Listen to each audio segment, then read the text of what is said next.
ప్రకాశం జిల్లా మార్కాపురం మండలం రాయవరం గ్రామం సమీపంలో నిర్మాణంలో ఉన్న మెడికల్ కాలేజీ వద్ద వైసీపీ నాయకులు కార్యకర్తలు శుక్రవారం భారీ స్థాయిలో నిరసన కార్యక్రమాన్ని చేపట్టారు.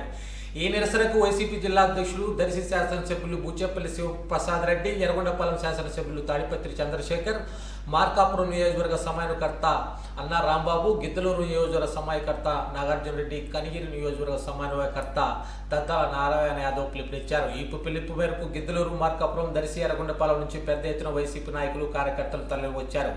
మెడికల్ కాలేజీని ప్రైవేట్ పరం చేయకుండా ప్రభుత్వం నిర్మాణాన్ని పూర్తి చేయాలని వారు డిమాండ్ చేశారు. ఈ సందర్భంగా జిల్లా అధ్యక్షుడు బూచేపల్లి శివప్రసాద్ రెడ్డి మాట్లాడుతూ 2019 నుంచి 2020 మధ్య వైసీపీ ప్రభుత్వ నేతృత్వంలో రాష్ట్రంలో ఒకేసారి 17 మెడికల్ కాలేజీలు స్థాపించబడ్డాయని గుర్తు చేశారు.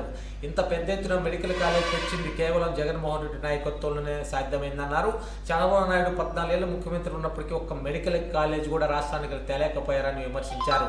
ప్రస్తుతం కూటమి ప్రభుత్వం కుట్రపూరితంగా మెడికల్ కాలేజీను ప్రైవేట్ పరం చేస్తుందని, దీనివల్ల పేదలకు విద్యా వైద్యం దూరం అవుతుందని ఆయన తీవ్రస్థాయిగా విమర్శించారు.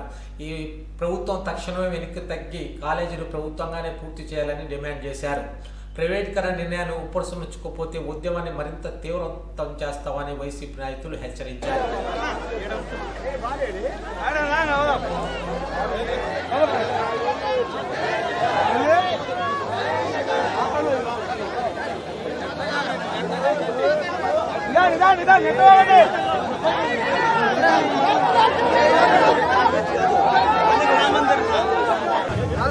మీరు సార్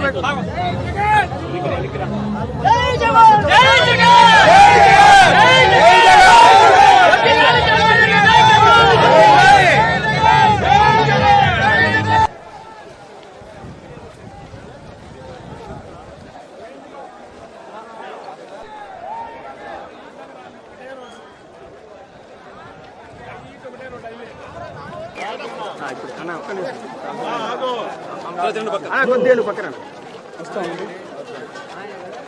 బిల్డింగ్స్ కనపడతాయి.